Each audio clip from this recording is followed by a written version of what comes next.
Hi, I'm Jerry, and I was just sent this keypad smart lock for my shed door. I've been looking for a smart lock, and this one may just be the ticket.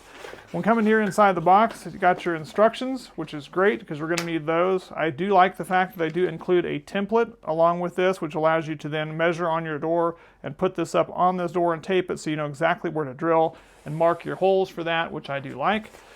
Packaged extremely well. Everything in here. It feels like a very nice heavy-duty finish. They've got all the rubber gaskets and everything on this. It's going to fit flush with the door, which is nice. It's going to help with some of the waterproofing with regards to this.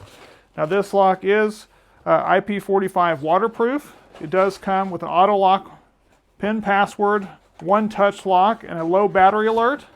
It also comes here with an extra doorknob, which is going to be great because you're going to have a way to get into your door because the actual lock itself doesn't have a knob. So it's got a matching knob that comes with it. I guess this one's a black finish there on that, like a matte black finish, which looks very nice. It's not really a glossy look to it, so it gives it a little more contemporary look to that, which is very slick. So let's go outside and go ahead and get this thing installed, and we'll show you how we can input those up to 100 codes that you can put into this device. All right, we're outside here. What we're going to do is put the door handle on. I've got the holes pre-drilled for this. We're going to go ahead and put the door handle on first. We're going to make sure that we put this door handle on with the screw inside on the inside and the flat outside so where nobody can unscrew it on the outside of the door.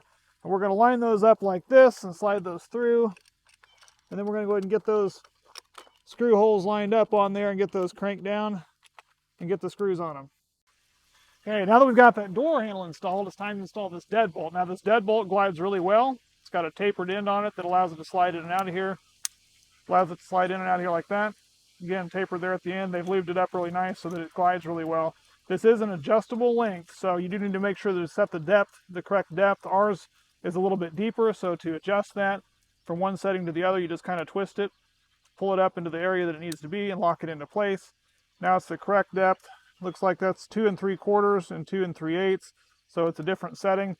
You're going to make sure you put the up facing up and slide that into the hole, and then just visually look and make sure that that's going to be lined up about the center part there in your door to allow that to go through.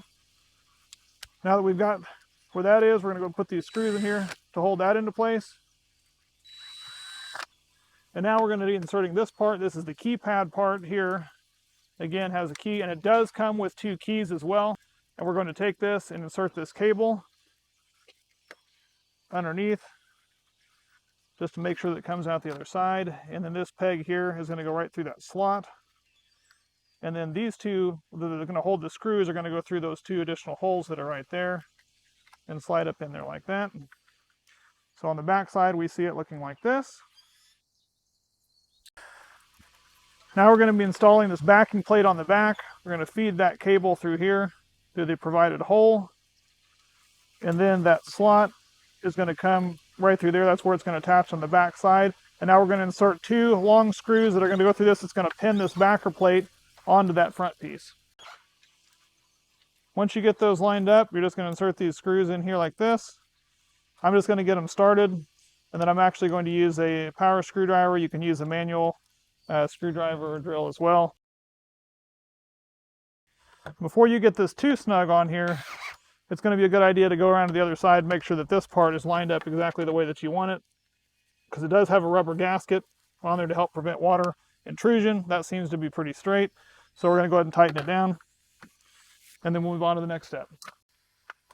Now we've got the inside locking piece here. What we're going to do with that is it's got this electric cable that we fed through before.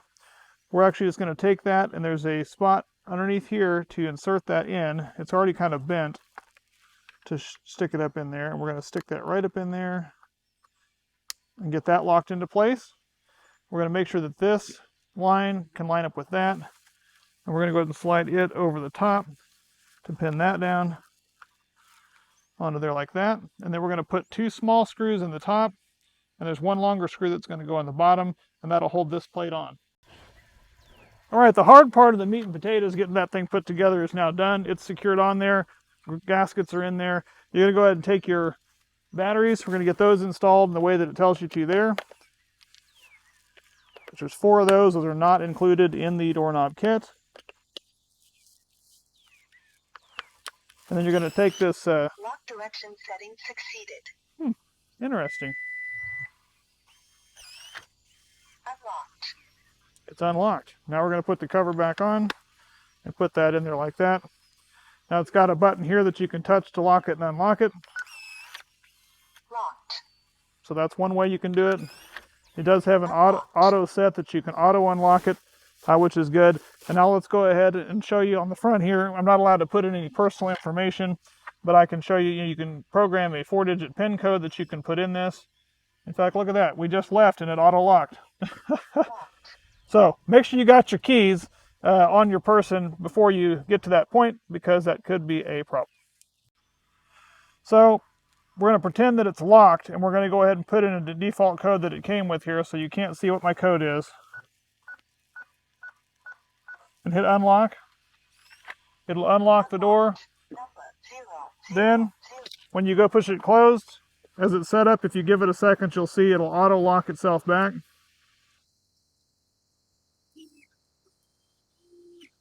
And it'll give it a second. And it says locked, so now the door is locked. If all else fails and the battery happens to not work and you forget to change them, you do have these set of keys that did come with it that are keyed specifically for this lock that allow you to get access to your door. Now you can set up 3 different users and up to 100 different passcodes, and it'll keep track of that for when they come put those in. For us here at the house, probably don't need that many, but if you had this on a job site or something and had some employees that you wanted to be able to put a lock on, this seems like it'd work pretty well.